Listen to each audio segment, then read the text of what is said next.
আসসালামু আলাইকুম বন্ধুরা, আমি ইনজামামুল। আমি আজকে রুদ্র সাগরের কাছাকাছি যাব। আমাদের বাড়ির কাছাকাছি ত্রিপুরার নীরমহল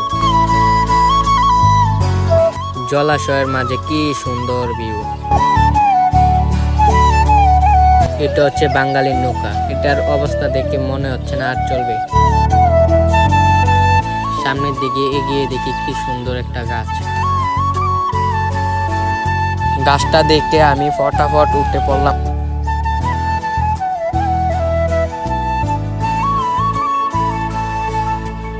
ত্রিপুরার ফ্লাডে কি বেশি চলে এসেছে। এটা দেখতে কি ভয়ঙ্কর না? বাঙালি ভাষায় একে জালিবাদ বলে। ত্রিপুরা মেলাঘর রাজঘাট, এখানে ত্রিপুরার নীরমহল যাওয়ার বোট পাওয়া যায়। এটা হলো নীরমহল। খুব সুন্দর না ত্রিপুরার নীরমহল? এর পরের ব্লকে ত্রিপুরার নীরমহলে যাব। বন্ধুরা, এখানে শেষ। আল্লাহ হাফিজ।